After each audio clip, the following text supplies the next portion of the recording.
عبي سلام وسل في حزب ختمة ما يجوي مالتي بتقلالا مهللا نديز قبر عزلوا تنديتاتنا ጌታቸው አሰፋ ያጨካኙ የደህንነት መሪው አስመራ ይገኛል ኢሳያስ ሳንቲም ዲ ዋላ ኢንተርኔት ዲ ዋላ ኤሌክትሪክ ንትግራይ ናይ መሃብ አቅም የብሉ ታይኸና እንዴ ክንርኢ መራሕትና ኣብዚ ኮን ዓዘቅታት ይምናለው አቦ ትክክል ኢልኩም ንስኹም ይኹም ትክክለኛ አቦ ነቲኦም ኣብ ጌጋ መርዳእ ደለው ከተقربهم ገለሞ ሕግና ዘገዛይ ኣብዚ ገዛ ደላይ ፍትሕ ጥራይ ዛት ድኻ ተሆንኻ ሓቂ ተናጊርኻ ሓሙሕሸት ይልቁፀር ድኻ ዝተዛረቦ ጨርቂ ሃፍታም ዝተዛረቦ ወርቂ ፖለቲከኛ ንፍቅር ከመይ ዝገልጻ ከምብሳ ኢሳያስ نافريقا كقاله سلك يخسام موداتا امن انت ابغزي وجد يزر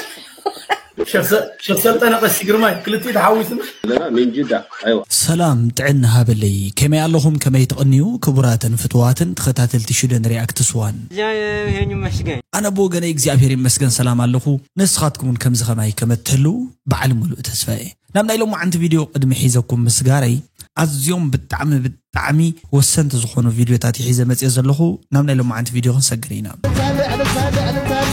سبسكرايب لايك كومنت ان شير مغباركم ما يترسعوا كم حواتكم كا هناص زخونه ريتو نصحفكم لايكيلو مالتيو اتحوي تاي وططيخا بيو مالتيو إسياسون تقراوا ايو زبلو سلمنتاي كيروس تراي يوقسو نعودا وهاب بيچاتا سيراندي سلازي منو نقبر ايكلني شدين حوي اتان منيا تقراي ابنات كاشوينا نريئا نتسفون مو ناي تقراينا نغرس انا مص خوينونا اتم عبيت نخيسوم نولدو اين حلفن يولو برتعو يولنا لو مالتيو تيدي الي افحاوي يقني لي كبرت يابلي مينت برهانه حوحات تسريزا حزبنا كاورو خويناتن موتن كعرف تسفا يقبر انتاي تسفا نقبر نحنا غنا حدا انت بلا يكو شجر زمص مالتيو مساعه تصمبيرو معات شجري زمص مخنياتو نساون تبلو ነገር ለዋ ጣጣ ተምጽያ مالتيو تግራውት ወድጥ አባት تፈልጥዎ ዲኹም ወድጥ አባ ሰራቅ ሐሳው ካብዙ ወለድ ሐቀ ተዛሪው አይፈልጥን ካበዲ እንቋቁ ሕሰርቅ ዝነበረ ፈገር ሌባዩ ኦ ማይ ጋድ ايش موت عزقربت بقعيس غوسس كتبل بزبق تبلع حج خاص ويانا مسي سياس كتعرق وي مزز بجاخاتكم بهزوهم تقدسوا زبقي كل غزي زبقيو الا مالتي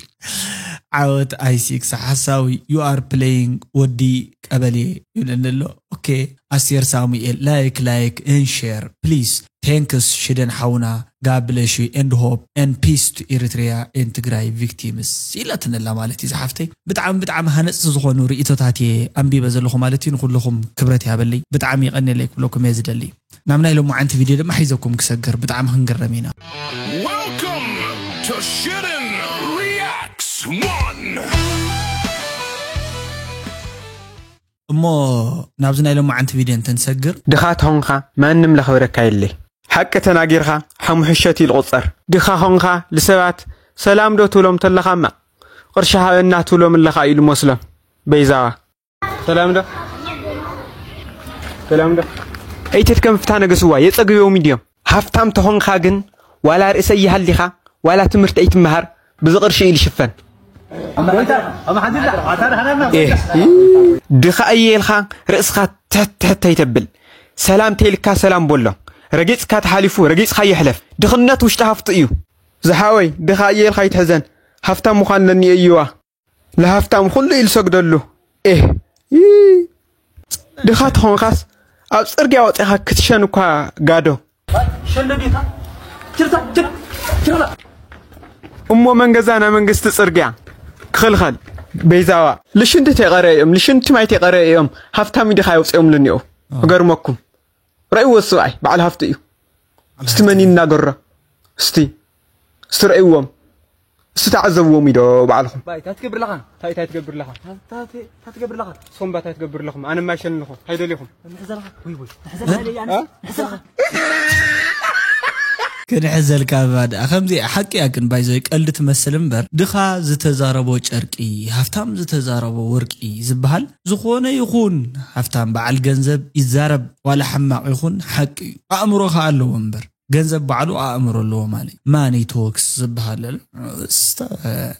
ንሕርዳ ገንዘብ አለው በሰማይ መንገድ አለው ኢሎም ወለድና ትክክል ይኻ ማለት እዩ ፍቅሪ በፖለቲካናታት ታይመስል ፖለቲከኛ ንፍቅር ከመይ ዝገልጻ እዚ አስከን ራእያ ማለት ያብዚያ ይገልጻል انا معك اسكب البوليتيكا جلسه ومن كونلكي ከምቲ ብጻይ የማነ ገብረአብ ንብጻይ ኢሳያስ አፈወርቂ እሙን ዝኾነሉ አነ ድማ ኩሉ ኾነልኪ ወይልባይ አንተ ዘይተወደና እሺ ሶሪ አነ ከም ብጻይ ኢሳያስ ንአፍሪቃ ክቃለ ሰልኪ خصام ወዳታ እመንኒ አንተ አብገዛይ ውግድ ይዘር ታሳም ዳዕቅ ግበሪ እሺ أنا إيمان نبلا كلهم فقرنا إنفليشن نخياتو بزكاء على النمط كله قدر بحكي فقرنا الزقبابة خيقاتكم بزوح نقر كده جزانا كم ناكل تشحن شو منتن كتبا وقولوا لاني عالم خيقات ما عقمي كله قدر بدي كوينو جن مساعي MF تمحازي جزانا خلا هفت بهفت قبره لقى حمبر انتي هفت بهفت قبره لقى حيو IMF زلو حراي ها تصامي ده حناكي ايه اسكو سلام ودايته قويتاجي سلطنن بخالي يوم مصيمنا لما انت مالت سربرايز يخيل انا مبيل سلمان مسيلو لما حراي عارفي بايزوي ايش كمان لهم ولا عندنا كمان لهم هذا سلام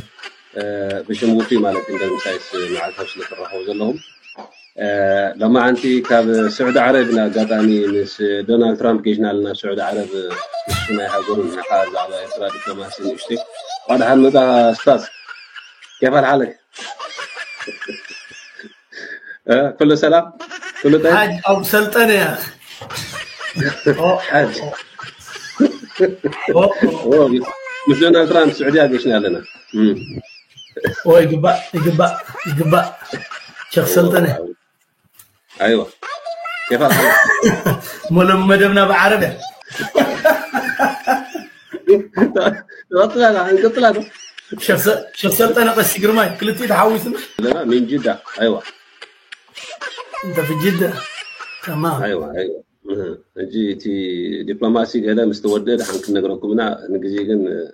أبوشنا لنا مسترام مالك حراي زي قصيلنا نريو خا مالتيو عبي سلاماو سلف حزب ختما مايچويو مالتي بتقلالا كم زتريو زلخم بعبي تايز بالي وصيو بزح ابوتات عديتات مناسي استحوسو ايو ايو كلنا نيت حجز زلو مغلص سلامينا ندلي يزبليو مو نزين تايخ مولسو ملسي اي فلطنان گن بتعامي زحزن ነገር ይዘሎ ማለት ይብዓድና ከም ዝትሪኦ ዘለኹም ገና ወልኻደ ትጋገ ዝባሃል ዘረባ ገና በልና ተጋጊና ተመልሽና ናብ history repeats itself ዝባሃል ታሪክ አይጸንሕና ይዓድና repeats in series within series ዝባሃል ታሪክ ከሎ ዲወዲ بتعم كو يزحزن اب 3 عامات وشطي تيملاسي كما غيرت تاريخ بعلو خم زلو يدغم كما يلو حدا سب تغاغين يرئيلو انت خوين اخاب طفاته زي مهارندو دوس كون يلون بقى على حساب نودا ايم كصبوينا دليم موتانا حجي زلا موداتا افان عربتان حجون بتعم تحزن يا زلا مالتيو انت ليكم عبيت عدنت سبا يدو بلو غدف ولو ميلو انتم عبيت زارو زلو يفلطن زلو تمرحتي بقى افهم غدب يلن سويل كام زرابي حجي زلو مالتي سويل كا دز مسالكا تزارب سيكا دس زبلكا تزارب ولا مرهي يقول ولا برينسيبل يقول ولا حق يقول هم زي تغيرونا هم زي خنغبرينا شلا وديا سلام نزول زادك بغلاتي سلام نزول زادك بغلاتي بغلاتي بترنكم سلام نزول زادك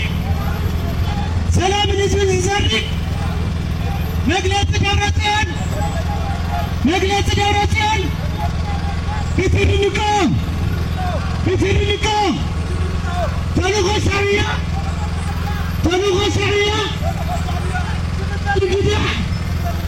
زغبال القدح يا منان بوغسيان مصبعورها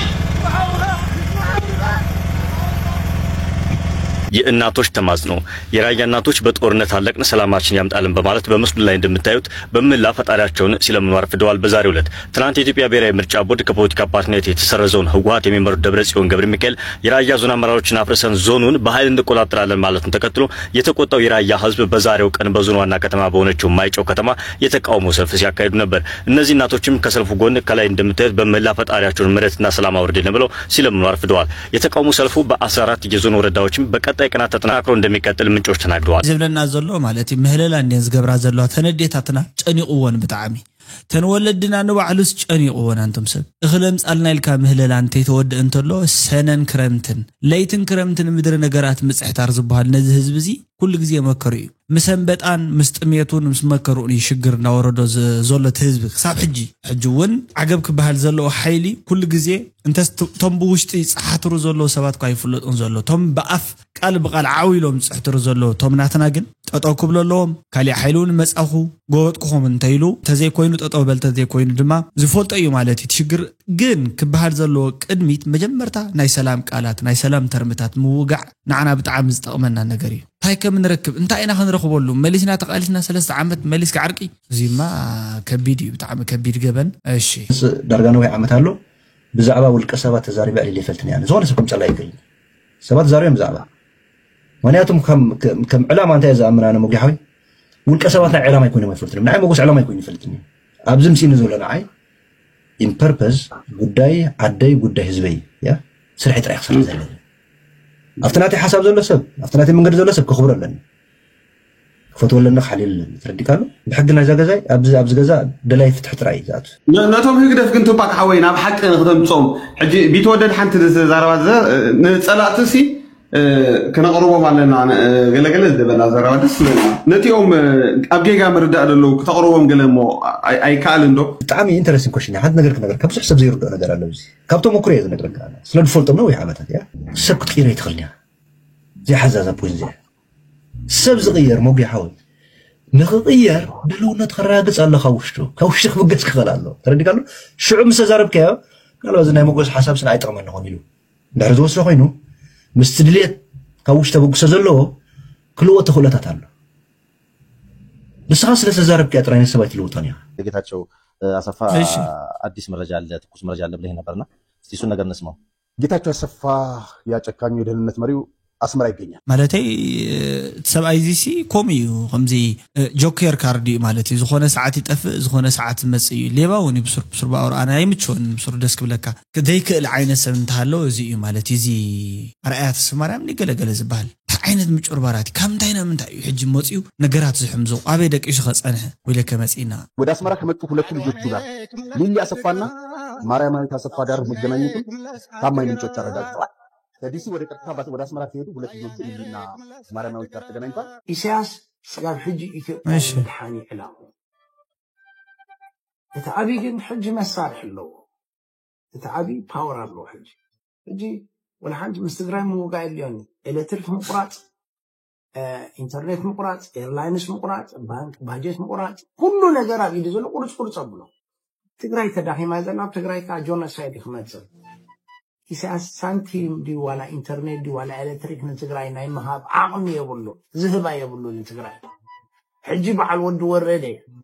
ዓቢዶም ምስ ኢሳያስ ግንባር ክንፈጥር ኢና ዓቢ ክንኣሉ ኢና ኣብ ኢትዮጵያ ክንገብር ኢና ተኢሎም ተጸሊሎም ኣሎ ማለት ኣይትሕሰቡ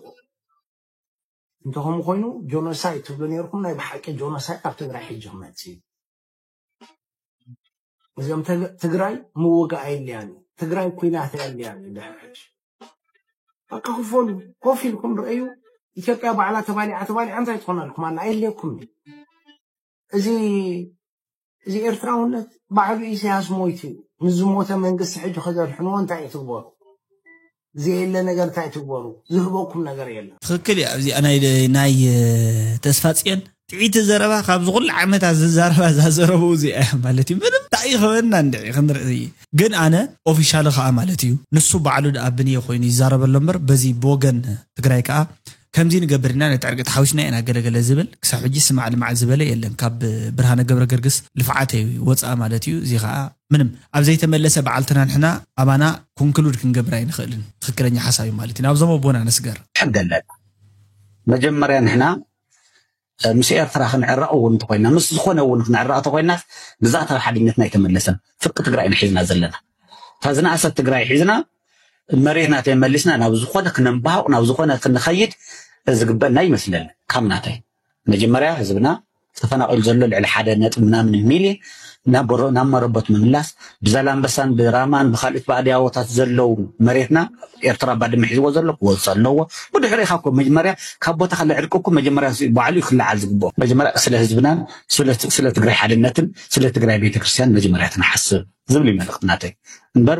ምስ ካልኦታት ከምዚ ንግበር ኣይንግበር ተይኮን ላውስ የበፅሕና ብናገሮም ንግግራት እውን መንፈሳዊ ክኾን ዘለዎ ቅድሚ ሕዚ ብዝተፈላለየ መልክዕ ተናጊርና ተናይና ፍስሕታት ክኾን ዝግብኦ